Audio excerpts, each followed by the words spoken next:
Hier sind die Lizenzkosten im Grunde genommen die Gewerbesteuer. Wie manche Leute denken, dass sie hier ihre Firma bekommen. Dann soll hier eine Firma, sagen wir mal, 10.000 Euro kosten. Und dann denken sie, ach, das ist aber günstig. Du kannst digitaler Nomade sein, das heißt, du brauchst noch nicht mal hier sein, um über die UAE etwas abzurechnen. Du kannst Freelancer sein, das heißt, du bist also so eine Mischung aus Selbstständiger und dann auch einfach nur hier dich aufhaltender. Und das ist inzwischen auch ein schwerer Verstoß. Dann begeht man eine Straftat. Du musst dringend den Schlüssel zum Haus deiner Mutter abgeben. Und genau diese Kombination macht Dubai so erfolgreich. Olli, mein Lieber.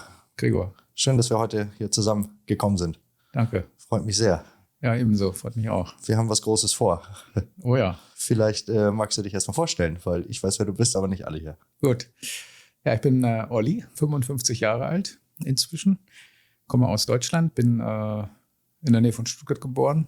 Bin in Hannover groß geworden, war zuletzt in Berlin. Bin aber vor 16 Jahren aus Deutschland raus, nach Middle East, nach Saudi-Arabien erst und dann nach Dubai und beschäftige mich, seitdem ich nicht mehr in Deutschland bin, mit dem sogenannten Organizational Development, also Aufbau, Umbau, Organisation, Reorganisation von Unternehmen, von Projekten und so weiter. War vorher in der Polizei 22 Jahre, habe dort viel mit Verwaltungsverfahren zu tun gehabt, mit Wirtschaftskriminalität, mit Steuern, mit Rechtsprechungen und so weiter und so fort.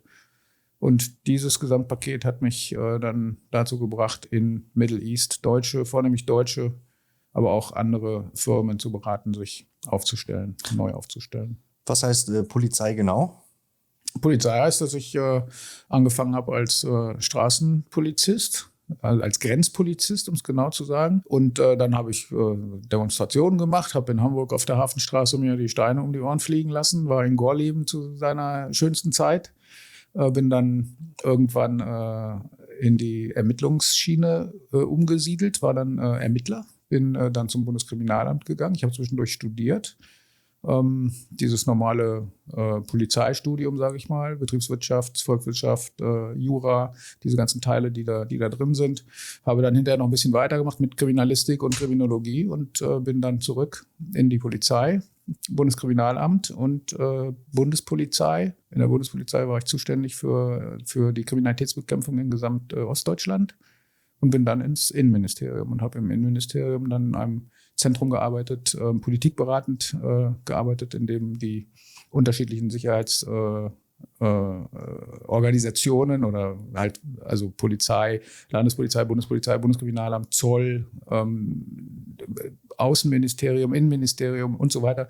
Die haben praktisch gewisse Daten zu analysieren gehabt. Die haben wir ausgewertet und dann politikberatend an die Regierung weitergegeben. Das heißt, die letzten Jobs oder die letzten Jahre deiner Karriere hast du auch zu tun gehabt mit Themen, die mit dem, was du heute beschrieben hast, was du heute beruflich machst, genau. Sehr verbunden sind, ja? Genau. Also es ist so gewesen, dass ich während der Zeit, als ich bei der Bundespolizei war, schon in Rumänien und in Polen die Polizeien umstrukturiert habe. Also die waren damals noch nicht in der EU und die Länder hatten gewisse Voraussetzungen zu erfüllen, um in die EU beizutreten. Und da ging es auch darum, polizeiliche und rechtskonforme Dinge zu schaffen. Und da war ich ein Teil eines Teams, die den Menschen und den Polizeien dort beigebracht haben, wie die EU funktioniert. Und wir haben da sehr, sehr viel restrukturiert und umstrukturiert, neu strukturiert und so weiter und so fort. Dort haben wir auch die ersten deutschen großen Firmen, also privatwirtschaftlich, kennengelernt, die sich aufgestellt haben, dann in den neuen EU-Ländern direkt dabei zu sein und haben da auch schon ein bisschen mit unterstützt, dass sie sich dort aufstellen. Wie kommt man jetzt von der EU von der EU-Polizei oder den ganzen Ämtern, von denen du gerade gesprochen hast, nach Saudi-Arabien? Ja, es ist eigentlich eine relativ lustige Geschichte. Saudi-Arabien hat irgendwann entschlossen, eine neue Grenze zu bauen. Und die sind dann losgetigert und haben bei Airbus Radare und Kameras eingekauft und haben gesagt, sie wollen diese Radare und Kameras aufstellen, um ihre Grenze zu schützen. Und wir haben denen dann erklärt, in Deutschland noch, dass es also unmöglich ist, mit einem Radar, einem Heroinschmuggler in die Hosentasche zu gucken. Und da waren sie ein bisschen perplex und gesagt, ja, wieso geht das nicht? Und dann haben wir gesagt, naja, da muss man die Organisation verändern, man muss das Gesetz möglicherweise verändern, man muss die Taktik verändern, man muss im Grunde genommen alles verändern, man muss Intelligenz aufbauen, man muss viel weiträumiger oder man muss viel großräumiger denken, um überhaupt so eine Art Kriminalitätsbekämpfung zu machen oder auch Grenzschutz zu machen. Und dann haben die mich gefragt, ob ich das machen kann. Und Und dann bist du nach Saudi-Arabien gegangen. Ja, genau. Ich hatte 24 Stunden Zeit und dann bin ich nach Saudi-Arabien gegangen. Reicht ja für so eine lebenseinschneidende Entscheidung. Ja, genau. Ich habe die Pension an den Nagel gehängt und dann auf Wiedersehen. Sehr Genau. gut. Und dann bist du da, erzähl mal, da bist du da angekommen in Saudi-Arabien. Ja. Da bin ich angekommen. Also es war so, dass ich Gott sei Dank nicht der Erste war, der da war. Ich hatte einen ehemaligen Präsidenten von mir aus der Polizei, der war schon bei Airbus. Also das ist alles über Airbus gelaufen. Ich bin dann praktisch von Airbus geheiert worden, die wiederum das Projekt dann im Innenministerium hatten in Saudi-Arabien. Und ich bin da angekommen und dann durfte ich erstmal eine Riesentour ein halbes Jahr lang entlang der Grenze machen. Ich habe also jeden Zentimeter Grenze in Saudi-Arabien habe ich gesehen, auch als einer der ersten Westerner überhaupt in der Restricted Area. Habe mir das alles angeguckt, habe das analysiert mit einem ganz großen Team, mit großen Beratungsunternehmen, was eine sehr gute Sache war, weil da habe ich sehr, sehr viel Menschen kennengelernt, die mit Organizational Development zu tun hatten. Und all diese Sachen, die wir dann dort aufgenommen haben, die haben wir dann nachher aufgeschrieben und haben dann die Prozesse verändert und haben neue Organisationen gegründet, wir haben neue Strukturen gebildet, wir haben neue Prozesse abgebildet, wir haben neue Gesetze versucht in den Kreislauf einzubringen. Und so weiter und so fort. So war das, ja. Okay, habe ich verstanden. Und dann warst du wie lange in Saudi und wie kommt man dann von Saudi nach Dubai? Ich war knapp 10 Jahre in Saudi. Also das Projekt lebt heute noch. Die Grenze ist noch nicht fertig. Es ist auch nicht so ganz so einfach. Also es gibt so viele politische Unterschiede, kulturelle Unterschiede, die das Projekt nicht haben so wachsen lassen, wie man sich das am Anfang vorgestellt hat. Aber meine Aufgabe, also die Umstrukturierung und der Aufbau eines neuen taktischen Konzeptes war dann irgendwann erledigt nach, ich würde sagen, 7 Jahren oder sowas, sodass meine Aufgabe dort erledigt war. Da hast du ja, also 7 Jahre warst du in Saudi. Nein, ich war länger in Saudi. Ich habe mich aber in der Zeit, als ich für Airbus tätig war, habe ich mich schon selbstständig gemacht. Ich habe dort eine Firma gegründet. Ich habe dort zunächst beraten. Also ich habe die erste Firma, die ich gegründet habe, war schon in Dubai. Also meine erste Firma in Middle East war schon in Dubai. Und da habe ich schon eine Beratungsfirma gemacht, weil ich in Saudi bereits Firmen kennengelernt habe, die Sicherheitsberatung brauchten. Okay. Und für die habe ich Evakuierungskonzepte geschrieben. Ich habe auch Schutzkonzepte geschrieben, auch für Flughafenschutz zum Beispiel oder Ministeriumsschutz habe ich geschrieben. Und dafür brauchte ich eine Firma und die habe ich in Dubai gegründet und über die habe ich das abgerechnet. Das heißt, du hast sowohl in Dubai als auch in Saudi schon vor vielen, vielen Jahren deine eigene erste Firma gegründet. Ja, richtig. In Saudi, das war eine Recruitment-Firma, weil wir für die Firmen, die wir dort gegründet haben, also ich habe nicht nur meine eigene Firma in Saudi gegründet, sondern ich habe auch für andere dort Firmen gegründet und ich habe das komplette Recruiting dann für die Firmen dort übernommen mit meiner eigenen Firma in Saudi-Arabien. Und wie lange ist das jetzt her? 10 Jahre her. 10 Jahre. Ja. Okay. 10 Jahre. Und das heißt, du hast dann aber auch lange Zeit in Saudi gelebt, hast auch einen großen Entwicklungslauf sowohl in Saudi als auch in Dubai ja miterlebt, jetzt über die ganze Zeit. Ne? Ja. Erzähl uns doch mal ein bisschen, wie Saudi am Anfang war und wie Saudi sich vielleicht auch zu heute verändert hat. Ja, also die Entwicklung ist Wahnsinn. Die Geschwindigkeit, wie Saudi sich verändert hat, ist brutal.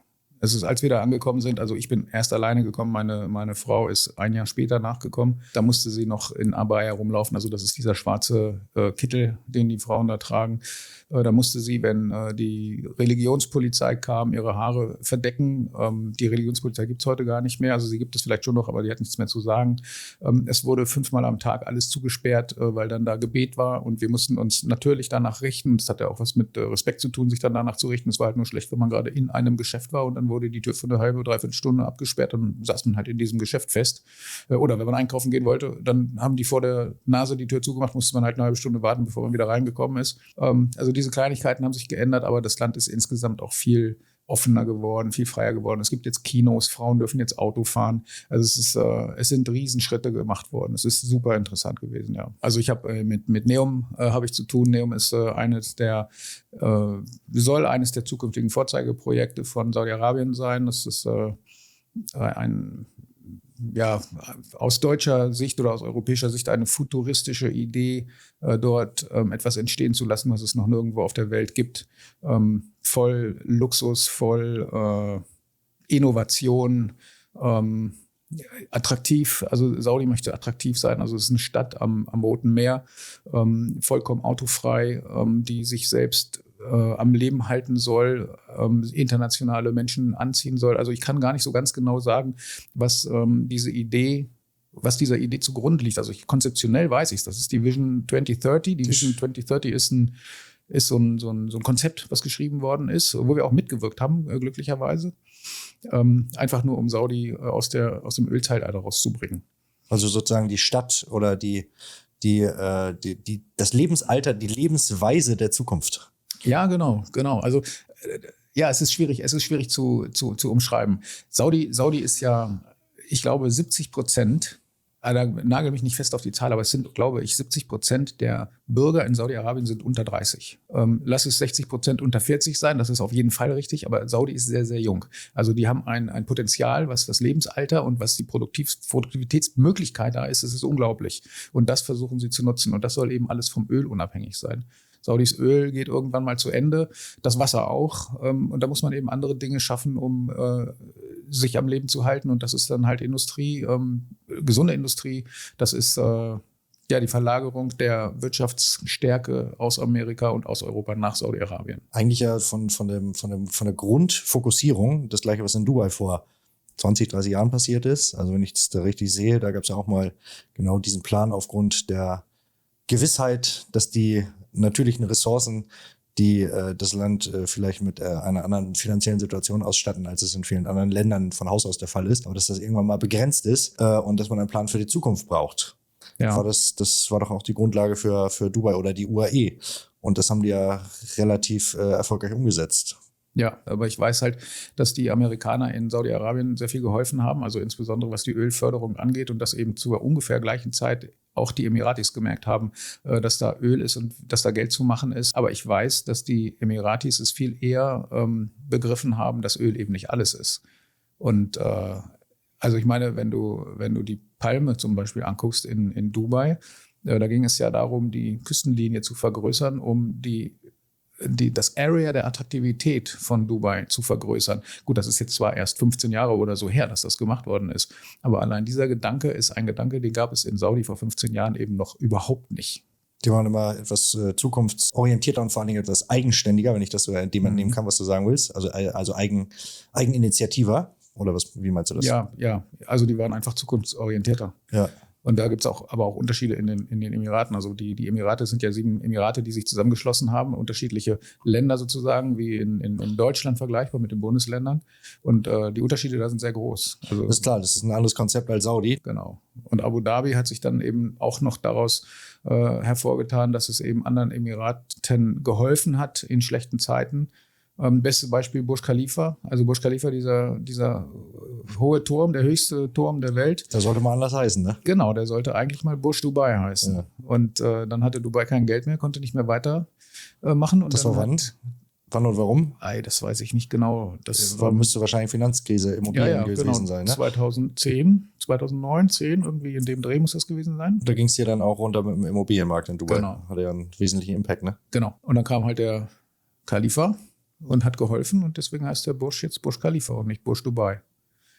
Es ist sowieso ein großer Unterschied. Also ich mache das gerne als Beispiel. Also wenn wir helfen Menschen hier sich aufzustellen, Firmen zu gründen, dann gibt es immer eigentlich es gibt zwei Möglichkeiten. Das eine ist, entweder sie machen alles auf einmal und zack, bumm, und dann steht irgendwas da und dann geht's los. Oder sie sagen, nein, wir machen das langsam, wir machen das Step by Step, wir wollen wachsen. Und das ist genau das, was ich immer sage. Es gibt die explodieren wollen und es gibt die wachsen wollen. Und das ist in den Emiraten auch so gewesen. Dubai ist explodiert. Dubai ist einfach aus der Erde gekommen und ist explodiert. Und Abu Dhabi ist gewachsen. Und Abu Dhabi ist aber gesund gewachsen. Und Abu Dhabi ist so gesund gewachsen, dass es der Stadt, die da explodiert ist, oder dem Teil von den Emiraten, die da explodiert sind, durch das Wachstum helfen konnte. Und das ist eigentlich, also ich finde, das ist ein tolles Beispiel für die Lebensrealität hier.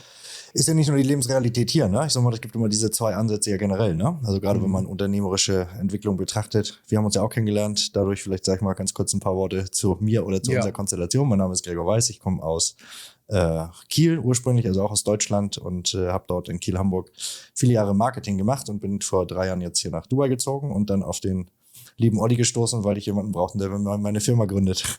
Ja, was für ein Marketing? Strategische Beratung überwiegend, also Konzeptionierung und Marketing, klassischerweise Medienproduktion, also habe mal als Videoagentur angefangen, dann über Branding, Design, Webseiten, solche Thematiken das Ganze etwas ausgeweitet. Dann eher ins Interimsmanagement gegangen, also das heißt nachher den produktiven Anteil eher zurückgefahren, sondern habe mich mehr auf Beratung, Interimsmanagement, Konzeptionierung konzentriert und das mache ich überwiegend bis heute. Habe auch noch eine kleine Produktion und meine alteingesessenen Teams seit 15 Jahren nun mittlerweile. Und ja, genau. Okay, und darf ich kurz zwischenfragen? Hast Gerne. du das nur für dich dann immer gemacht oder hast du das auch für andere Firmen im Auftrag gemacht? Nee, ausschließlich für andere. Also natürlich okay. hat man immer ein gewisses Eigenmarketing, aber das sind ganz normale Service-Dienstleistungen, also sprich für andere Firmen diese Dienstleistung darzustellen. Wie gesagt, ursprünglich mal angefangen in der Videoproduktion. Das kam also sagen wir mal so, ganz ursprünglich war ich mal Banker. Das ist aber schon 15 Jahre her. So, und ich wollte mich nochmal grundlegend verändern. Ich habe nebenbei mein Leben lang viel im Eventbereich gemacht und habe immer einen sehr hohen, auch im Musikbereich gemacht, habe immer einen sehr hohen kreativen Anteil und einen Hang zu Design und Ästhetik gehabt und habe viele Fotografen, viele Leute, viele Designer in meinem Umfeld gehabt. Wir haben unglaublich viel Aufwand betrieben, um tolle Grafiken, tolle Sachen für unsere Musik oder für unsere Events zu bewerben, weil ich lange aus Leidenschaft in diesem Business war, sage ich mal so, und hatte dadurch ein sehr großes Team an sehr potenzialstarken Gestaltern. Habe auch, als ich damals die Events gemacht habe und sehr viel mit der Kunsthochschule zusammengearbeitet und war in gemeinnützigen Kunst- und Kulturvereinen und habe dort das Thema Gestaltung, Kreativität und Kunst immer intensiv nach vorne getrieben und habe natürlich aufgrund meines Banker-Backgrounds so ein bisschen den wirtschaftlichen Aspekt auch immer mit abgebildet. Das heißt, ich war nie jetzt freier, gestaltender Künstler, freischaffender Künstler, sondern eigentlich immer eher so die Brücke zwischen dem Hang zum Kreativen und zur Ästhetik, aber das Ganze dann auch wirtschaftlich zu nutzen. Okay, darf ich eine Zwischenfrage stellen? Wenn du sprichst von Bank und wenn du gleichzeitig sprichst von Kreativität, also ich stelle mir jetzt vor, da kommt eine Firma zu dir und sagt, Mensch, mach mich mal berühmt, ich habe jetzt eine Firma und mach mich mal irgendwie berühmt oder vermarkte mich mal, und du hast diese beiden Herzen, sage ich mal, das eine finanzielle, was ja nun ziemlich geregelt ist und wo man ziemlich wenig Spielraum hat und dann das andere Kreativität. Wie bringt man das denn zusammen? Naja, sagen wir so, also zusammenbringen kann ich das eigentlich für mich heutzutage gut im Marketing. Ich habe mich ja nie komplett zu Hause gefühlt in der Bank, sonst wäre ich da geblieben. Mein Herz war immer schon kreativ, frei, aber ich habe einen gewissen Hang zur Struktur mitgegeben bekommen. Also sprich, mir fiel es einfach, vor allen Dingen aber auch verkäuferische Themen in der Bank mit umzusetzen. Das heißt, Kommunikation, das ist so ein bisschen das Mittelfeld, sage ich mal. Kommunikation ist sehr mit Marketing verbunden, Kreativität. Die strukturellen Themen, wo es um reine Finanzen geht, in der Bank war jetzt nie so wirklich meins. Deswegen habe ich die Bank auch dann irgendwann verlassen. Nichtsdestotrotz habe ich viele Jahre in der Bank oder im Bankwesen verbracht. Ich habe dort nicht den klassischen Bankjob gemacht, also ich saß da nicht 9 to 5 am Schalter, sondern ich habe, innerbetrieblichen Außendienst gemacht. Ich war in der Allianz-Bank, ganz ursprünglich mal in der Dresdner Bank gelernt und habe Allianz-Agenturen betreut. Also habe ein Vertriebsgebiet gehabt, Norddeutschland, und habe da für bestimmte Produkte Absatzvereinbarungen getroffen mit den Agenturen, bin zu den Agenturen hingefahren, habe die unterstützt, habe Zielvereinbarungen gemacht, Wettbewerbe gemacht und so weiter, um dann gewisse Zahlen nach Vorgaben zu erfüllen. War so ein bisschen das Bindeglied zwischen der Bankwelt und der Versicherungswelt. Das war die Zeit der Allfinanzkonzerne, wo alle versucht haben, Bank und Versicherung zu verzahnen. Das war so die Zeit. Und bin aber, wie gesagt, ausgebildeter Banker. Das heißt natürlich, habe diesen ganzen Background, aber habe dort eher eine teamleitende oder eine teamorientierte und auch verkaufsorientierte Tätigkeit gehabt. Das war noch keine Kreativarbeit, auch kein Marketing, aber es war halt viel Verkauf und Koordination und Kommunikation. Gut, aber wenn du sagst Verkauf, dann heißt das ja auch, dass du verkaufen konntest. Also wenn du da eingesetzt worden bist, und dann bedeutet das ja, dass du eigentlich da auch schon Marketing machen musstest. Genau. Und es ist ja schön, wenn man weiß, dass du Marketing machen kannst und dabei dann auch noch die Zahlen im Kopf hast. Das ist das, was mir dann irgendwann über den Weg der Kunst oder der Gestaltung so ein bisschen den Weg zum Marketing beschert hat. Richtig. Und Verkauf, Marketing sind sehr nah beieinander. Ne? Also ich sag mal, Marketing schafft in der Regel die Grundlage für den Verkauf. Aber am Ende geht alles um Kommunikation. Also ob ich nun sage, ich kommuniziere im Verkauf mit einem Gegenüber, dem ich etwas erläutern oder etwas verkaufen möchte, oder ob ich sage, ich muss nun etwas, was ich sagen möchte, in Medien transportieren, in ein Plakat, in ein Flyer, in ein Video transformieren, in eine Website, so dass der Rezipient, derjenige, der es verstehen soll, es auch versteht. Das ist im Prinzip das Gleiche. Und das ist eigentlich meine eigene Profession, Kommunikation. Und da gibt es auch den Beruf Kommunikationsdesign oder Studienbereiche. Und im Marketing nachher, in der einzelnen Gestaltung von verschiedenen Medien, gibt es dann verschiedene Prozesse, die man unterteilt. Und du hast das alles gemacht in Deutschland, in deiner eigenen Company? Ich habe das alles in Deutschland, meine eigene Company gemacht. Genau, wir sind dann als Videoproduktionsagentur gestartet und zuerst gab es auch nur mich und meinen Partner. Ich habe noch nie eine Kamera bedient, also das kann ich nicht, das hat dann mein Partner immer gemacht. Der hatte damals noch einen Bruder, der hat nochmal mitgeholfen und dann haben wir damit langsam aufgebaut und haben uns Mitarbeiter eingestellt, Schritt für Schritt und waren nachher dann in der Videoagentur bei 15 Mitarbeitern mit 2 Standorten. Haben verschiedene Professionen gehabt in diesem Bereich, wirklich nur reine Video-Bildgestaltung. Also wir haben dann Drohnenpiloten gehabt, Schnitt, Leute, die Schnitt gemacht haben, 3D-Artist für Grafikdesigns, 2D-Artist, also After Effects Animation für diese Erklärfilme, Zeichentrickfilme und so weiter und so fort. Okay. Und wieso jetzt Dubai? Da hat mich das Leben hin verschlagen. Wieso jetzt Dubai? Sagen wir es so, es war Corona und ich hatte damals schon nicht nur die Videoagentur, sondern habe Konzeptionierung, Interimsmanagement gemacht und also sprich Marketingabteilung auch von extern gemanagt oder aufgebaut oder optimiert und war bei einem Auftraggeber, für den ich in 2 Firmen das Marketingmanagement gemacht habe. Und nach einem Jahr hatte ich ein bisschen Probleme mit denen aufgrund derer eigener Ziele, die dort nicht im Unternehmen erreicht wurden. Meine Zielvereinbarungen lagen aber nicht am Unternehmenserfolg, sondern an meinen eigenen Erfolgen, die ich dort abgeleistet habe. Und da gab es ein bisschen den Konfliktherd, ob auch im Rahmen, wenn die Unternehmen ihre Ziele nicht erreichen, dann diese Zahlungen erfolgen müssen. Am Ende hat sich herausgestellt, ja, das mussten wir auch anwaltlich durchsetzen. Vielen Dank nochmal, Olli, da hast du mir auch noch bei geholfen, den richtigen Anwalt dafür zu finden. Aber deswegen bin ich zu dem Zeitpunkt in erster Instanz nach Dubai geflogen, weil diese Auftraggeber hier saßen und ich wollte es persönlich regeln. Ging um eine Bonuszahlung, ein bisschen mehr Geld und kam dann hier an zu Corona-Zeiten. Ja, und hier war die Welt frei. Nicht frei, also alle auf der Welt hatten Einschnitte. Es war überall etwas reguliert, auch hier in Dubai. Aber es war irgendwie anders reguliert und es war praktikabler alles, als es zu dem Zeitpunkt in Deutschland war. Also, das weiß kein Mensch, was da nun richtig oder falsch war während der gesamten Zeit. Das war für die gesamte Welt und für jeden Politiker und für jeden Menschen, der irgendwo gelebt hat auf der Welt, eine schwierige Zeit und es gibt da kein richtig oder falsch. Nur was ich persönlich hier einfach gemerkt habe, ich weiß dass die Restriktionen ja hier waren, aber und das hat mich da hier inspiriert, man ist hier praktikabel. Und man geht hier und reagiert und tut dann im nächsten Schritt das Beste, was man aus dem letzten Schritt abgeleitet hat. Ja. So. Und das war das, was mich hier eigentlich so abgeholt hat. Also, und das merke ich bis heute ja hier. Also der praktikable Umgang. Gut, nur hat man hier auch ein System natürlich. Ich meine, wir haben eben schon über das politische System gesprochen, über das Herrschaftssystem. Hier gibt es natürlich Instanzen, die miteinander sprechen oder auch Sachen machen müssen, aber die Dienstwege können hier relativ kurz sein. Das heißt, wenn hier etwas in eine Richtung entschieden wird, dann geht man einfach diesen Schritt. Ne? Und das muss ich sagen, gefällt mir persönlich sehr, sehr gut, weil es ist zum Wohle der Menschen, die hier leben.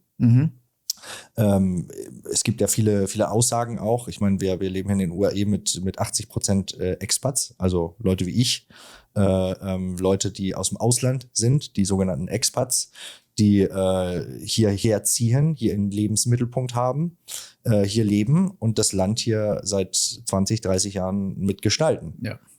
Ne? Lass uns mal dieses Thema nachher noch mal ein bisschen genauer abtasten. Ich will mal zurückkommen zu meiner Frage.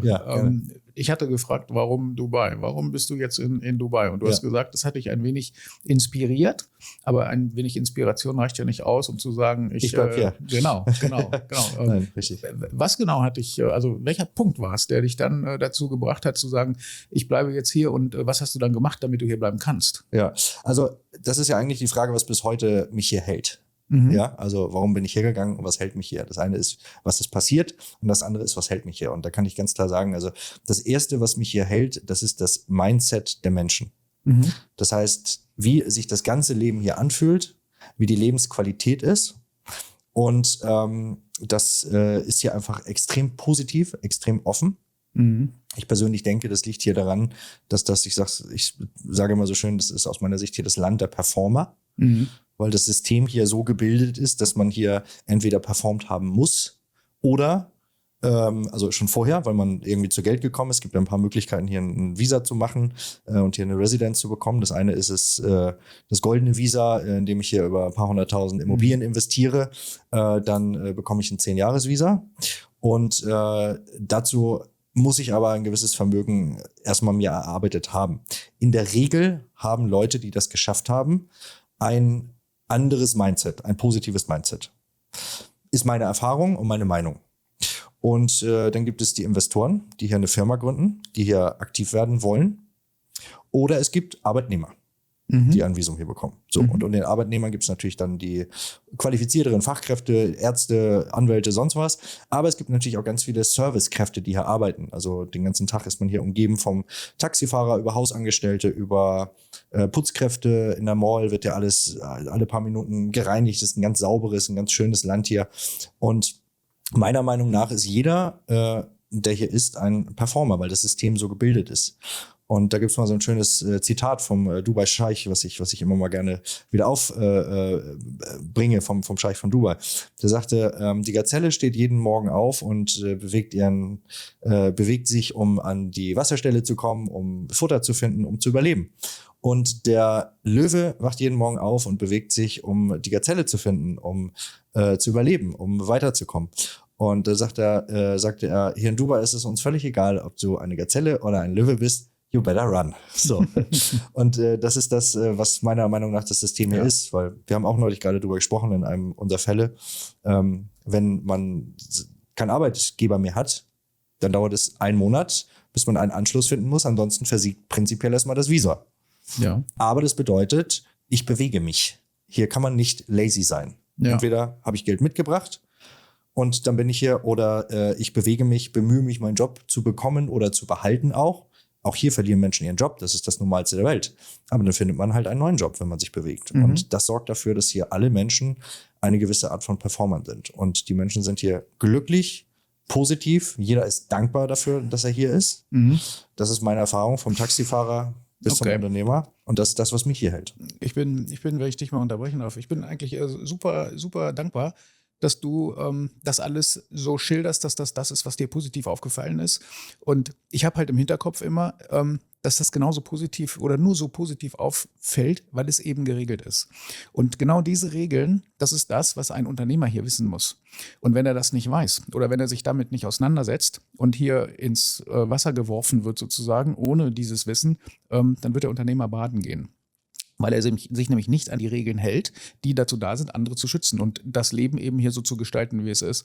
Und genau deswegen ist auch ZUP da ein Partner. Also der Partner, der zum einen die Menschen dazu bringt, den richtigen Partner zu finden, um diese Firma zu gründen, aber auch sich dann hier so zu verhalten, dass man eben nach den Regeln leben kann. Und dass diese Regeln gut sind und dass die Agenturen, die in ZUP das anbieten, sich damit auskennen, das führt dann dazu, dass es Menschen wie dich gibt, die sagen, ich finde es gut, wie es hier läuft. Absolut. Also ich finde das so praktikabel hier. Es gibt ja manchmal die Diskussion darüber, Autokratie oder was auch immer, ist das jetzt so die Form. Aber ich meine, wir haben hier ein so stabiles System, wie ich das erleben kann, in verschiedensten Bereichen, ob es nun der juristische oder auch der politische Bereich ist. Hier ist ja nicht einer und spielt hier wilde Sau sozusagen, sondern hier ist alles, also so wie ich das gelernt habe, die Königsfamilie sagt, sie sind für alle Leute da, nicht nur für die Emiratis. Ja. So.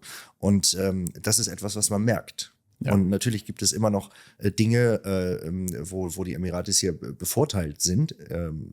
So wie ich weiß, hat man zum Beispiel, wenn man Emirati ist und hier in seinem entsprechenden Emirat ein Anrecht darauf, zum Beispiel ein Stück Land zu bekommen und es zu nutzen. Das sind dann, glaube ich, meist diese Farms, wo dann die sich getroffen wird und so weiter. Das ist ein Vorteil, den hast du nur, wenn du Emirati bist. Aber das Land ist von allen Bereichen her so, oder ich glaube auch im Ausbildungsbereich haben die gewisse Anrechte darauf, vom Staat eine etwas höhere Ausbildung finanziert zu bekommen. Das ist aber ein Benefit, ein Plus für das ist nichts, was den Expats weggenommen wird. Ja, Und es ist auch, wenn ich das kurz erwähnen darf, es ist auch nicht anders als in Deutschland zum Beispiel. Also in Deutschland gibt es auch Rechte, die nur Deutsche haben und es gibt Rechte, die alle Menschen haben. Und das Grundgesetz in Deutschland sieht genau diese Trennung auch vor. Ja, also man spricht von Menschenrechten, Bürgerrechten und da gibt es halt Unterschiede. Das ist hier genau das Gleiche. Und wenn du ansprichst, dass man hier nicht wilde Sau spielt in den Regeln, die aufgestellt wird, nein, es ist immer ein Analyseprozess, der vorne herangestellt wird. Und dieser Analyseprozess, der begleitet wird durch große Beratungsunternehmen, der wird wirklich auf einer Meinungsvielfalt begründend oder ruhend durchgeführt. Es ist nicht so, dass einseitig analysiert wird und dann um einseitig ein Ergebnis zu finden. Nein, es wird von allen Seiten betrachtet und es wird dann die Lösung gefunden, die wirklich für alle die besten ist. Der Scheich hier hat gelernt, dass, und das macht er wirklich gut, dass er ohne die Ausländer nicht kann, die Ausländer aber auch ohne ihn nicht können. Und genau diese Kombination macht Dubai so erfolgreich und macht auch die Unternehmer hier so erfolgreich. Ja, absolut. Und vielleicht nochmal darauf zurückzukommen, das, was mich heute am meisten inspiriert, deswegen sage ich, für mich ist das Land der Performer. Es gibt ja nun verschiedene Möglichkeiten, hier ein Visum zu bekommen. Aber alles hat damit zu tun, dass du Leistungsträger sein musst. Ja, das heißt also, du hast gesehen von Anfang an, dass hier performt wird. Dir hat diese Geschwindigkeit gefallen. Du wolltest mitperformen und hast dann gedacht, ich gründe eine Firma, oder hast du gedacht, ich brauche ein Visum, oder hast du gedacht, ich will hier bleiben und ich erkundige mich mal, wie ich das schaffe, dass ich hier bleiben kann? Wie ist das genau gewesen? Naja, also für mich stand ja nur eins zur Debatte. Ich war vorher schon selbstständig. Ich habe vorher schon internationale Kunden gehabt, habe sie bis heute. Ich bin ja nicht nur im Marketing, auch in verschiedenen anderen Bereichen hier und da aktiv, aber grundsätzlich auf selbstständiger Basis. Das heißt, sich hier selbstständig zu machen, war für mich der logische Schritt. Und genau, und dann war die Frage, wie gründe ich jetzt eine Firma, wie mache ich das hier, wie komme ich jetzt hier hin? Und dann habe ich ein paar Leute gefragt und bin irgendwie bei dir gelandet. Ja, ich will versuchen, jetzt mal einen Bogen zu spannen. Wir haben ja noch nicht darüber gesprochen, was wir jetzt eigentlich zusammen machen. Richtig. Ja, wir haben uns jetzt im Grunde genommen vorgestellt und wir sind jetzt so ein bisschen warm geworden, hoffe ich zumindest auch mit den Zuschauern. Wir beide haben uns jetzt zusammengetan, um Menschen es möglich zu machen, also Menschen, die sich selbstständig zum Beispiel machen wollen, die hier eine Firma aufbauen wollen, den richtigen Partner zu finden, der ihnen dabei hilft, das zu tun. Und wir wollen das nicht reduzieren auf Dubai, wir wollen das weltweit machen. Wir wollen also Menschen weltweit die Möglichkeit geben, den richtigen Partner für ihre Zukunft zu finden, um ein Business-Setup, also die Gründung einer Firma, die ersten Schritte einer Firma und dann aber auch das Überleben einer Firma möglich zu machen. Richtig. Aber das Ganze hat ja auch einen Namen und einen Rahmen bekommen. Dann erzähl du uns doch mal, was Setup heutzutage ist. Ja, also Setup, das Wort leitet sich ab aus Setup. Wir sprechen über Business Setup. Business Setup meint den Aufbau eines Business, angefangen von der Planung über die Gründung bis hin zur Ausstattung von Offices und so weiter. Das ist das, was man unter Setup versteht, unter Business Setup. Und Setup ist ein Begriff, den ich gerne breit getragen hätte, weil er prägnant ist, weil er einfach kurz ist, weil er prägnant ist, weil er zwei O's in sich hat, die ein bisschen wie wachsame Augen auf dieses ganze Unternehmen blicken sollen. Und darauf gekommen, sowas zu machen, bin ich, weil ich mich sehr darüber ärgere, wie gerade hier in den Middle East-Ländern, also insbesondere hier in Dubai, mit Unternehmensgründungen umgegangen wird. Also es gibt viele Menschen in Europa, in Deutschland insbesondere, Firmen auch, die gerne ein zweites Standbein sich aufbauen oder vielleicht sogar auswandern wollen oder versuchen, sich ein bisschen zu vergrößern oder mehr Verantwortung zu übernehmen. All diese Dinge sind es, die die Menschen dazu bewegen, den Gedanken wachsen zu lassen, eine Firma zu gründen hier. Und dann gibt es hier irgendwelche Agenturen, die sagen, ja, kein Problem, komm zu mir, ich mache euch eine Firma, das kostet 10.000 € und du hast hier keine Buchführungspflichten, du hast hier keine Steuern, du kannst dann hier machen, was du willst. Und die Leute wissen es halt nicht besser und die machen das. Und das ärgert mich, weil es ist nicht so. Also man kann nicht einfach eine Firma gründen in Dubai und dann glauben, dass man steuerfrei ist. Die erste Frage ist, wo ist man denn überhaupt steuerfrei? Ist man in Deutschland dann steuerfrei als Deutscher oder ist man hier steuerfrei steuerfrei? Also diese Frage steuerfrei allein muss schon geklärt werden. Und das bedeutet, dass man sowas von Anfang an planen muss. Man muss also erstmal den Exit planen, bevor man den neuen Anfang plant. Wenn der Exit nicht ordentlich geplant ist, gegebenenfalls sogar zusammen mit dem Finanzamt, dann hat man hier schon das erste Problem, wenn man eine Firma gründet. Beziehungsweise das Problem hat man dann in Deutschland. Und wenn man dann hierher kommt und sagt, oh, jetzt habe ich hier eine tolle Lizenz und ich darf hier alles machen und dann steht auf der Lizenz, was weiß ich, dass man eine Autowerkstatt hat und man ist aber eigentlich Friseur, dann haut das nicht hin. Also es gibt hier also mehrere hundert oder es gibt sogar Tausende von Lizenzarten. Jede Tätigkeit ist mit einer Aktivität beschrieben und diese Aktivität muss genau dem entsprechen, was man eben auch tut. Das heißt also, wenn irgendjemand Werbung macht und sagt, du kannst hierher kommen und du kannst alles machen, wir machen dir eine Firma auf, dann ist das auch falsch, weil es geht einfach darum, die Aktivität zu beantragen hier bei der Behörde. Und die Behörde muss dann entscheiden, ob sie das überhaupt so zulässt oder nicht. Das ist nicht wie in Deutschland. Ich meine, ich kenne das aus Deutschland ja, mittlerweile auch hier aus den UAE, aber in Deutschland ist es ja so, man eröffnet eine GmbH, man schreibt sich selber seinen Geschäftszweck nach freien Kombination. Natürlich muss man für gewisse Geschäfte Lizenzen einholen oder Dinge berücksichtigen, aber grundsätzlich ist man erstmal frei in seiner Geschäftszweckgestaltung und kann das dann auch noch in der Regel so weit auslegen, dass man eine Menge drumherum machen kann. Das ist hier also anders. Ja, das ist ganz anders. Also hier ist es so, dass du, wenn du deinen Geschäftszweck für dich festgelegt hast, dann musst du durch den Katalog gehen, welche Aktivitäten beinhaltet dieser Geschäftszweck. Und genau das ist das, was du beantragst und dafür bekommst du dann eine Lizenz. Und wenn du außerhalb dieser Lizenz arbeitest, dann bewegst du dich quasi illegal.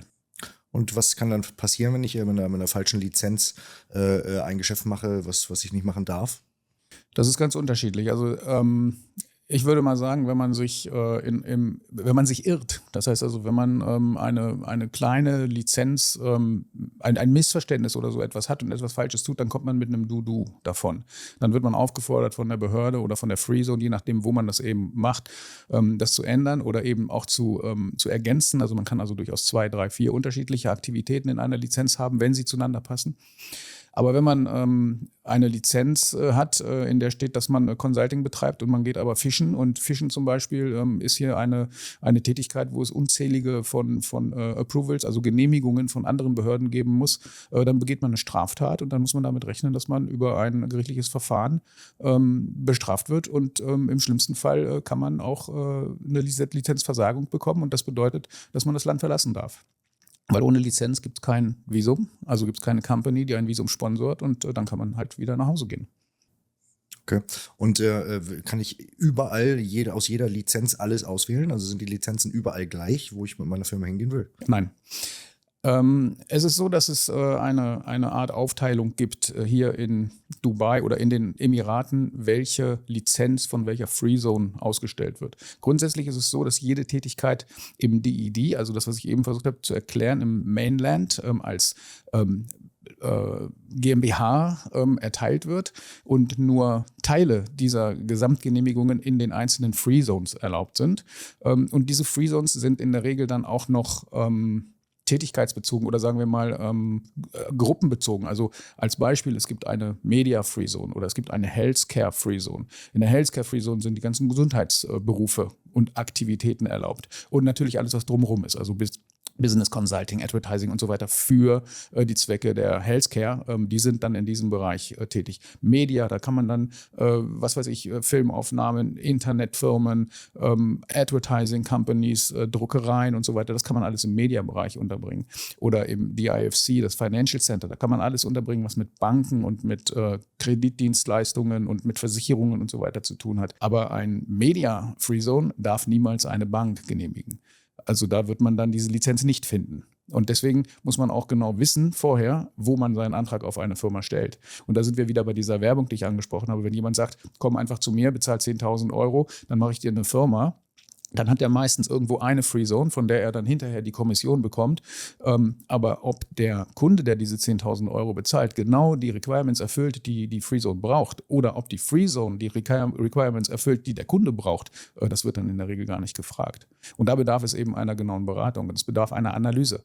Und dafür haben wir gesagt, wollen wir ZUB bauen. Wir wollen ZUB bauen, damit genau diese Requirements miteinander abgeglichen werden können und der richtige Partner gefunden wird. Und die richtige Agentur dann für den Kunden die richtige Lizenz erteilt, zum richtigen Preis natürlich. Das heißt, fass noch mal gerne zusammen, was ZUB denn jetzt eigentlich zum heutigen Zeitpunkt ist. ZUB ist eine Plattform, die Anbieter von Firmengründung miteinander vergleichbar machen soll. Der Kunde soll die Möglichkeit haben, weltweit der Plattform zu sagen, dass er eine Firma gründen möchte und kann sich dann dort, nachdem ZUB das Ergebnis ausgeworfen hat, die für ihn am besten geeigneteste Agentur auswählen. Und kann sich da jeder Anbieter einfach so registrieren oder folgt da eine Vorselektion? Wie garantiert ZUB die Anbieterqualität?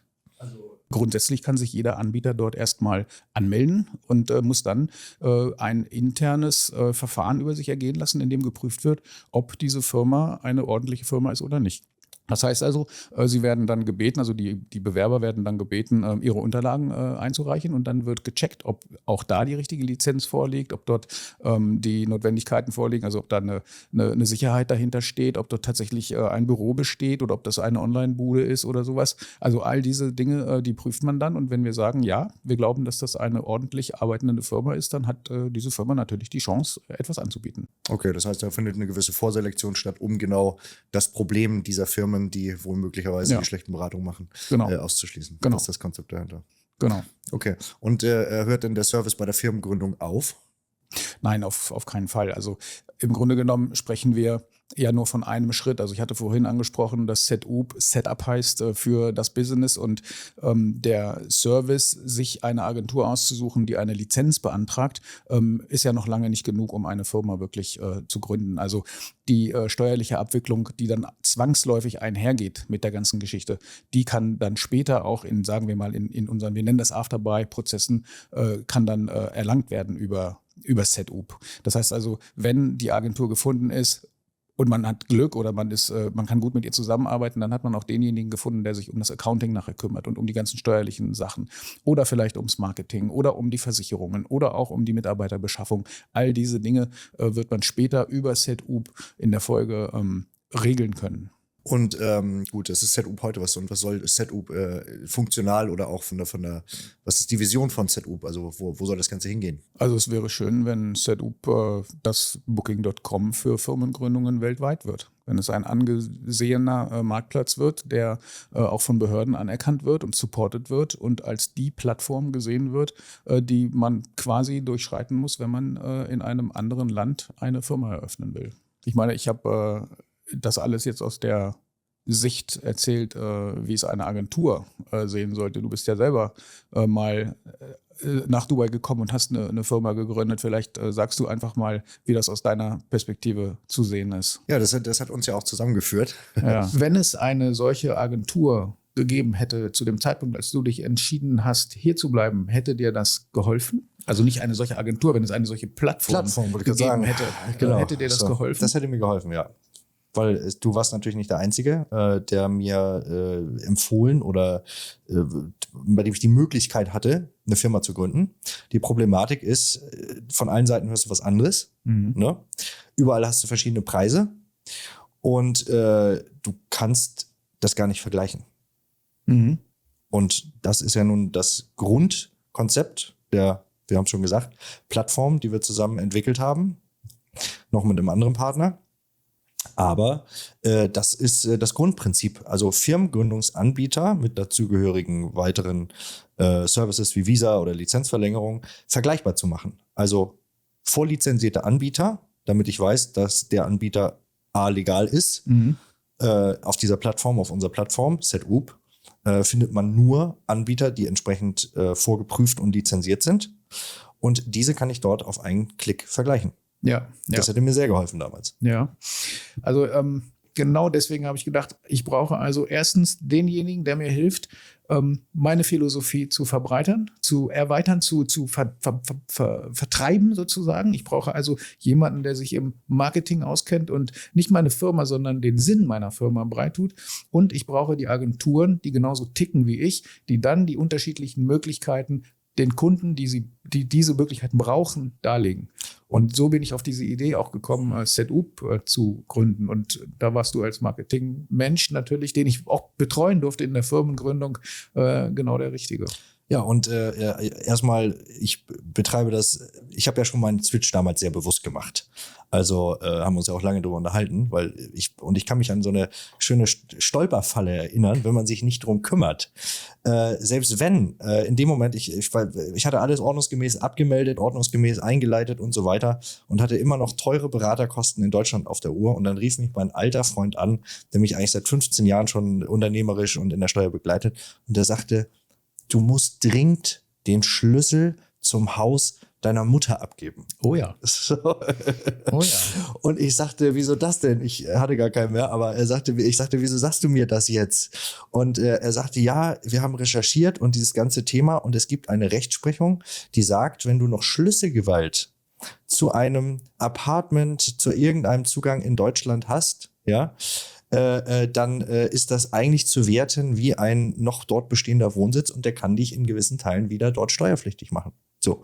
Und das sind Sachen, da kommst du natürlich nicht drauf, ne? So, ja. Ich sag mal, jetzt ist natürlich die Frage, wie könnte jetzt jemand mitkriegen, dass man noch einen Schlüssel hat? Aber über diese Hypothesen oder über solche Dinge reden wir ja noch nicht, sondern das Beste ist, das alles vernünftig und ordentlich zu machen, rechtskonform, steuerkonform von Anfang an zu machen.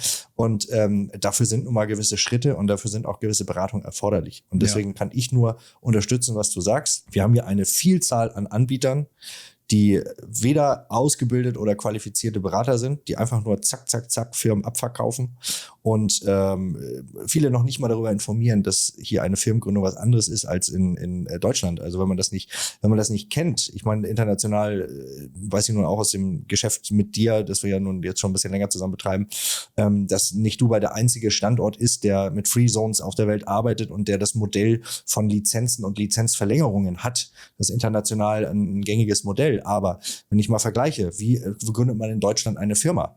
In Deutschland gründet man seine GmbH, sagen wir mal. Das heißt, da habe ich Notarkosten. Das sind Gründungskosten, die gehen nicht an den Staat.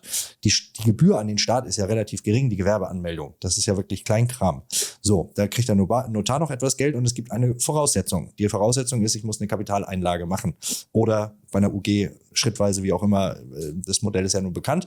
Das heißt, die größten Kosten, die entstehen bei einer Firmengründung in Deutschland, sind Kosten, die eigentlich in der Firma landen. Also Kosten, Liquiditätseinlage oder Kapitaleinlage. Mhm. So, und der Rest sind Notargebühren und eine ganz kleine Firmengebühr. So, ich kann mir nun bei einer GmbH meinen Geschäftszweck selber frei schreiben und bin da auch kombinationsfähig. Das heißt, ich schreibe rein, ich mache Marketing und Events und handle gleichzeitig noch mit Büchern, die ich einkaufe und verkaufe, dann ist das erstmal machbar. Mhm. Und wenn ich dann noch schreibe und alle Dinge, die meinem Geschäftszweck dienlich sind, dann kann ich darüber hinaus sehr viele Dinge argumentieren und machen und sie unter die Idee des Grundgeschäftes stellen, die damit abgedeckelt sind. Das heißt, ich habe keine Restriktionen unbedingt, was Aktivitäten anbelangt. Natürlich gibt es lizenzierungspflichtige Geschäfte. Wenn ich Alkohol schenken möchte, brauche ich eine Alkohollizenz.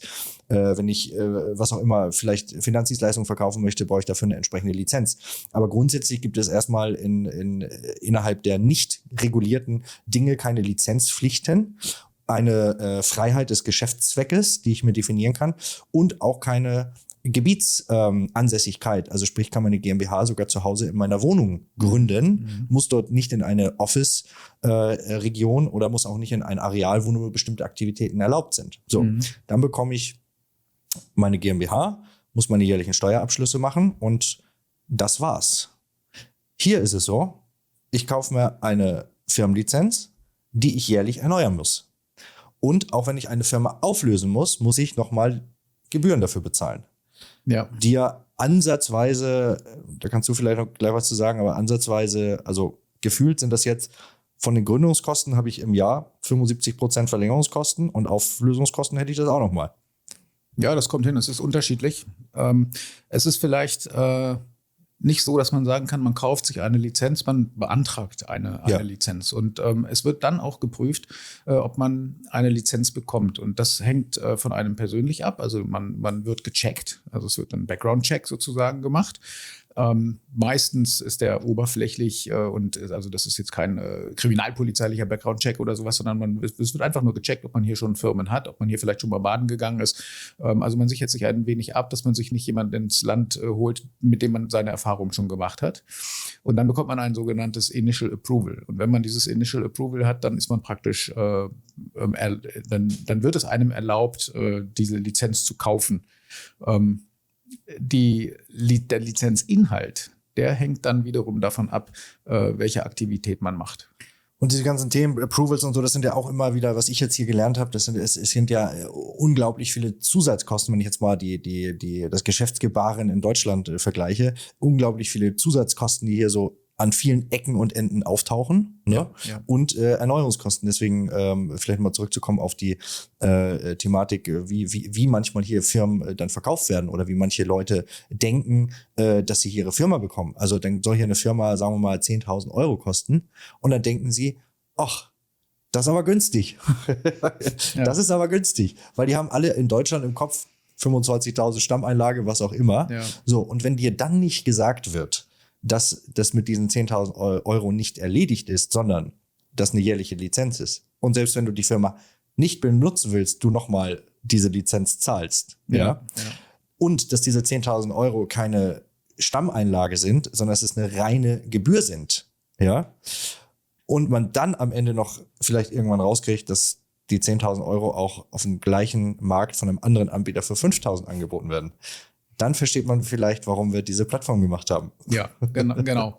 Also diese preisliche Darstellung von, ich verkaufe eine Lizenz oder ich mache dir eine Firma für 10.000 Euro ist sowieso falsch. Also man muss einfach sagen, es ist falsch, weil es kommt darauf an, wo man die Firma gründet. Gründet man die Firma in einer Free Zone, das haben wir jetzt schon ein paar Mal erwähnt, oder gründet man sie im sogenannten Mainland oder macht man eine Offshore-Firma? Zur Erklärung, eigentlich ist Dubai als, ich sage jetzt mal Dubai, ich meine damit die gesamten Emirate, als Fläche das sogenannte Mainland. Und alles, was da gegründet wird, ist in diesem Bereich halt dann gemeldet.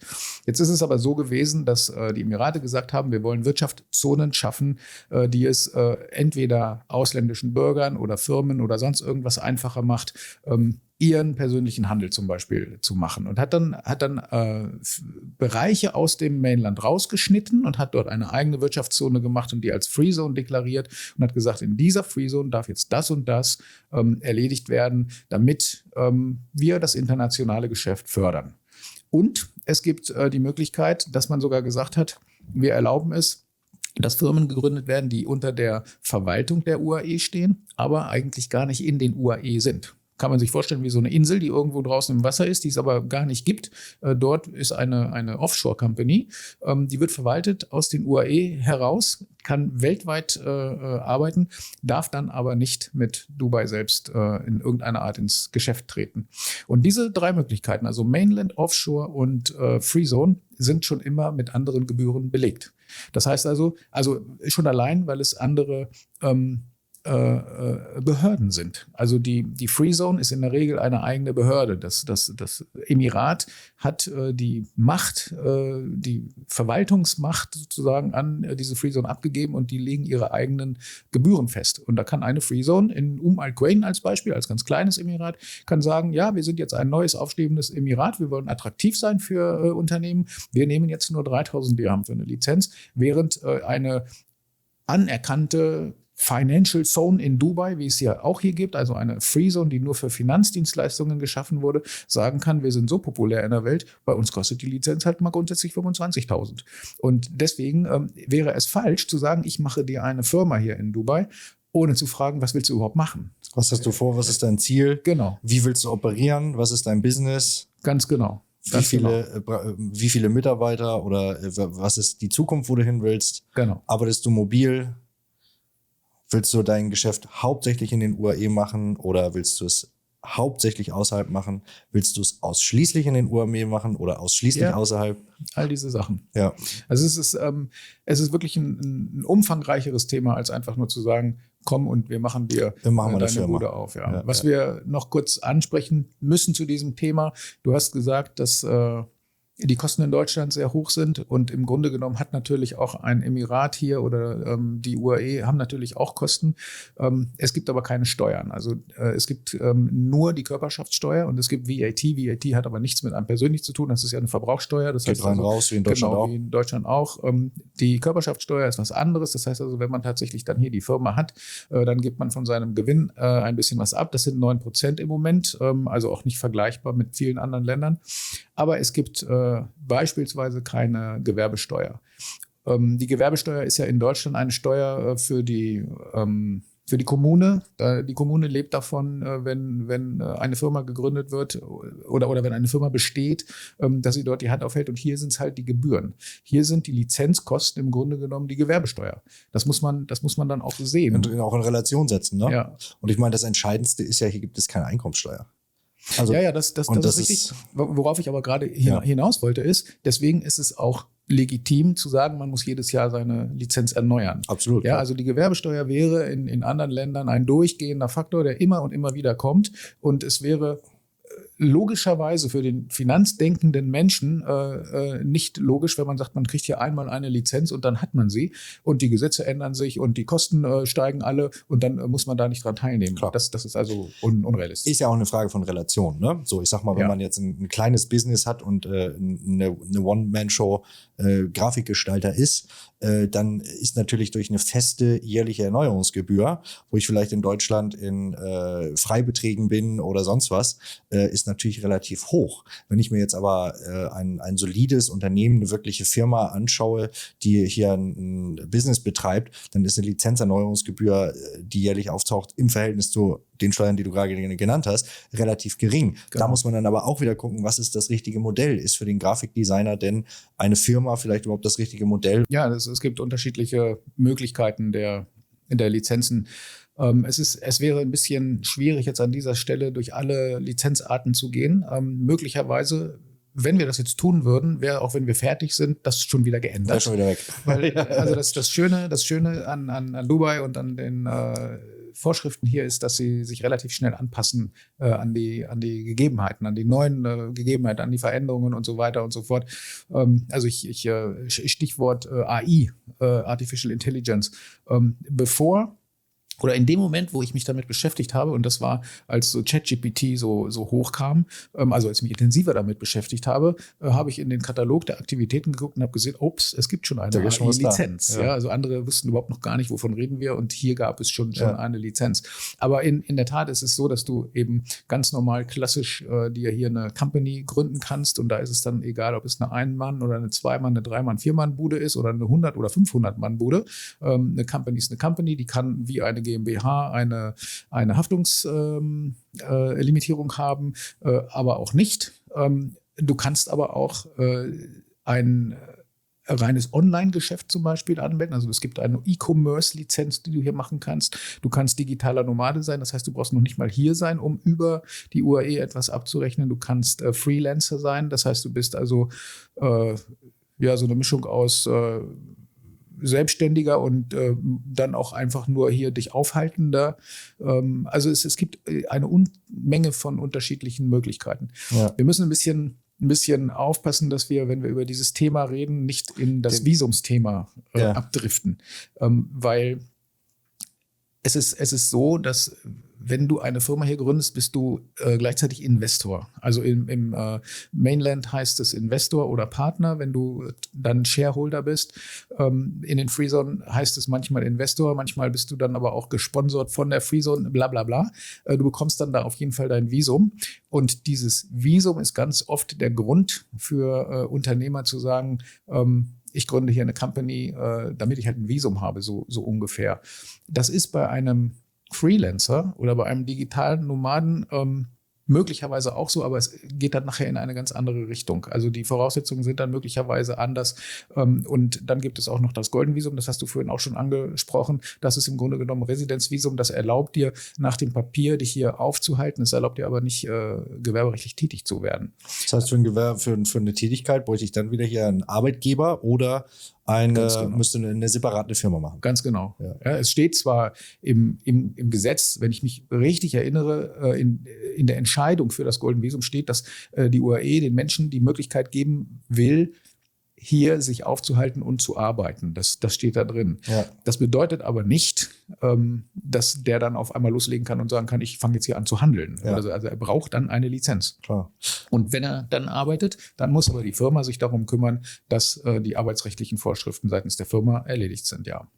Unterstreicht ja aber umso mehr, dass es wichtig ist, einen fachkundigen, guten Berater zu finden, egal was ich hier vorhabe, also für meinen Schritt in die UAE, der sich damit auskennt und der mich vernünftig berät. Und wir sind jetzt noch nicht mal an dem Punkt des Verlassens des Heimatlandes, jetzt in unserem Fall Deutschland, oder wir sprechen heute auch zum deutschsprachigen Publikum.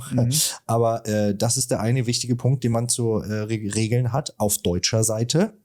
Und dann aber auch hier vor allen Dingen den wichtigen Schritt zu machen. Sonst kann man sich ja auch in die Nesseln setzen. Und was passiert, wenn ich jetzt hier falsch, um vielleicht nochmal die Gefahrenthemen, bevor wir dann vielleicht auch ein bisschen auf die Chancen eingehen, die dieses Land hier bietet, weil ich möchte nicht, dass wir hier den Eindruck erwecken, dass hier alles kompliziert ist und man sich das lieber überlegen sollte, ob man hier eine Firma gründet. Das ist ja aus unserer beider Sicht genau das Gegenteil. Aber vielleicht nochmal kurz, um jetzt den Punkt dieser Wichtigkeit der Thematik abzuschließen. Was passiert denn, wenn ich jetzt eine falsche Lizenz habe, wenn ich jetzt irgendwas falsch gemacht habe, wenn ich jetzt was vergessen habe? Wie geht man hier damit um? Also die UAE sind das Land der Penalties. Das heißt, wenn du etwas falsch machst in deiner Lizenz, kannst du Penalties bekommen und du kannst super empfindliche Penalties bekommen. Das heißt also, ich muss bezahlen. Genau, und Strafen. Richtige, fette Strafen, ja. Und da gibt es einen Katalog oder wird das dann einfach individuell bemessen, weißt du das? Nein, es gibt keinen Katalog, den man nachlesen kann. Kein Bußgeldkatalog wie in Deutschland. Richtig. Das wäre wieder so typisch deutsch, dass man das irgendwo nachliest und dann sucht man sich die Lücke. Was steht da jetzt nicht geschrieben und dann will man in dieser Lücke leben, aber nein, so ist es hier nicht. Also hier ist es so, dass derjenige, der sich das anguckt, dann entscheidet, ob du einen Fehler gemacht hast oder nicht. Also der Beamte sozusagen. Ja, genau. Der sagt dann hier, das kostet das jetzt? Ja. Also es gibt kleine Verstöße, da wird man dann darauf hingewiesen, dann hebt einer den Finger und sagt, du hast die falsche Lizenz, also du machst hier was anderes, als in deiner Lizenz steht. Da es aber möglicherweise die gleiche Gruppe ist, da kommen wir wahrscheinlich später nochmal zu, dass es unterschiedliche Gruppen gibt in diesen Aktivitäten. Geh zum Amt, änder deine Lizenz und dann ist alles in Ordnung. Und wenn du das dann nicht machst, dann kriegst du möglicherweise eine Lizenzversagung und dann hast du keine Lizenz mehr, dann bekommst du kein Visum mehr und dann kannst du nach Hause fliegen. Aber das ist ein ganz wichtiger Punkt, den du gerade nennst. Das haben wir auch schon mal hier und da in unserem Umfeld mitbekommen. Also A, hier redet man miteinander. Ja. B, hier wird sehr viel mit Geld gelöst. Und C, man bekommt hier Chancen, denen man folgen sollte dann. Und dann wird die Sache auch erledigt. Ja. Also es ist ja eigentlich ein sehr, sehr faires und interessantes System, aber was komplett anderes, als man das aus Deutschland kennt. In Deutschland ist das alles vorgeschrieben, geregelt nach Bußgeldern. Und was ich auch nochmal vielleicht in diesem Punkt noch mal hervorheben möchte, wir sprechen ja in Deutschland von der Gewaltenteilung. Ne? Hier ist sozusagen die Judikative ja oftmals die Exekutive. Also die entscheidende, die richterliche Gewalt, auch die ausführende Gewalt. Ja. Das ist ja hier auch in der Polizei ganz oft so, ne? Ja.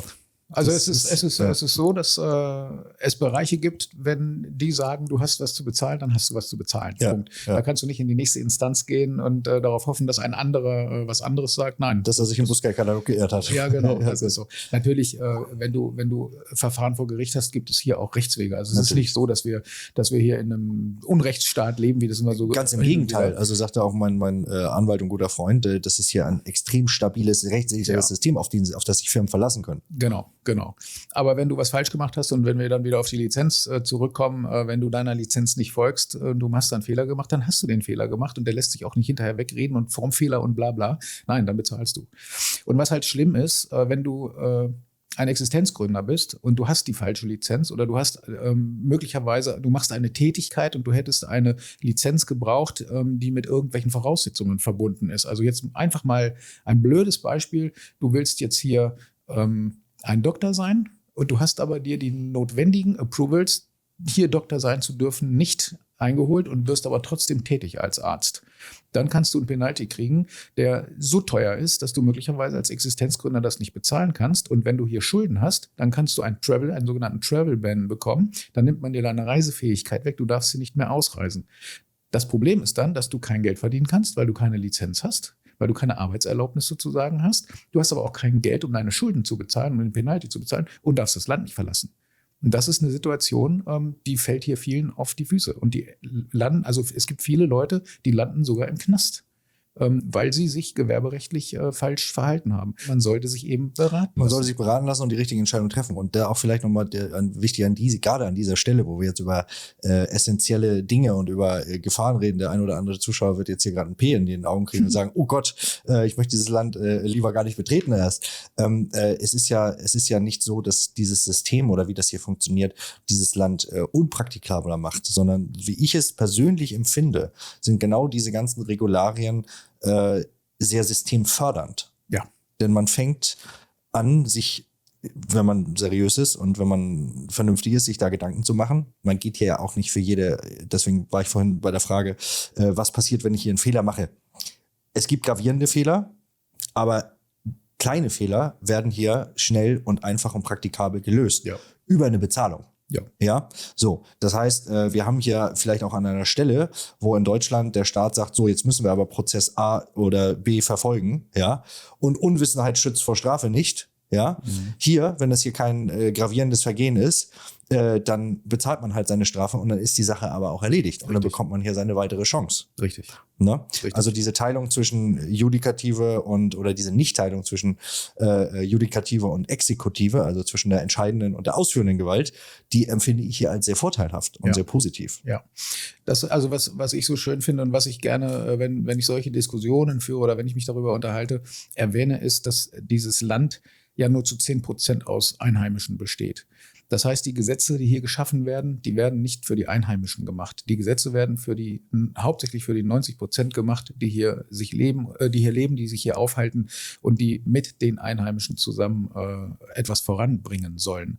Und es macht natürlich einen Unterschied, ob man ein Gesetz entwickelt oder schreibt, das sich nach europäischen Standards meinetwegen oder an europäischen Standards orientiert oder ob man ein Gesetz auf einmal auf den Markt wird, was aus einer Tradition in Bangladesch kommt.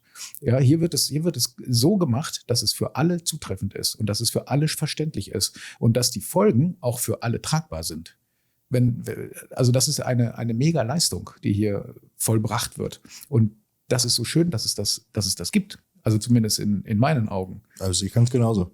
Wenn du hier eine Firma gegründet hast und Mitarbeiter brauchst, dann musst du ja dich auch darum kümmern, dass deine Mitarbeiter Visa bekommen. Das ist auch eine Serviceleistung von Agenturen und von Pros, also Public Relation Officers, so kann man die nennen, die sich darum kümmern, dass deine Mitarbeiter Visa bekommen.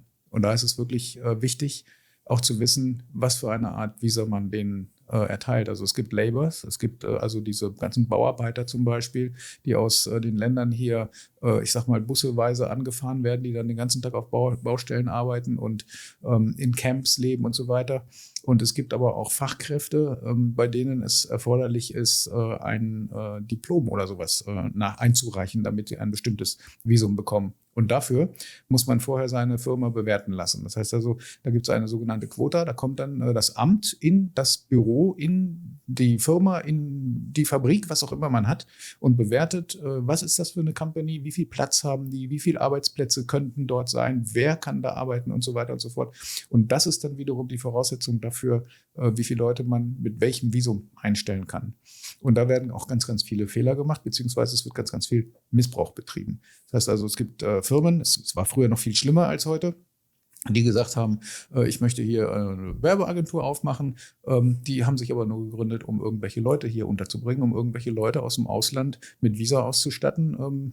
Damit von denen dann Geld zu nehmen. Genau. Und das ist inzwischen auch ein schwerer Verstoß. Also wenn man eine Firma gründet, nur um anderen die Möglichkeit zu geben, ein Visum zu bekommen, ohne dass man dem Firmenzweck folgt, dann begeht man eine Straftat. Ja. Das heißt also, was ich damit sagen will, wenn jemand sagt, er möchte gerne nach Dubai kommen, um dort eine Firma zu gründen, nur um anderen die Möglichkeit zu geben, Visa zu bekommen, dann geht er praktisch vorsätzlich schon in den Penalty hinein. Ja, verstehen. Was an dieser Stelle vielleicht auch noch ganz interessant ist, wenn man also eine legale, ganz normale Firma hat, dann gibt es Emiratization. Haben wir, by the way, letztes Mal nicht angesprochen. Das heißt also, ein bestimmter Prozentsatz der Mitarbeiter muss Emiratis sein. Das macht man, das hat man in allen GCC-Ländern gemacht, also in allen Middle East-Ländern hat man das gemacht, um die Arbeitslosigkeit der Einheimischen ein wenig zu reduzieren, beziehungsweise der entgegenzuwirken. Aber ist das denn wirklich noch so? Also ich habe das persönlich noch nie mitbekommen jetzt hier. Und ist es nicht so, dass es eigentlich eher schwierig ist, jetzt noch einen Arbeitnehmer zu finden, der Emirati ist, sind die nicht alle gut versorgt? Also gut versorgt sind sie, das ist richtig, aber die Vorschrift ist trotzdem da. Also es gibt auch Emiratis, die haben halt 3, 4, 5 Arbeitsplätze. Okay.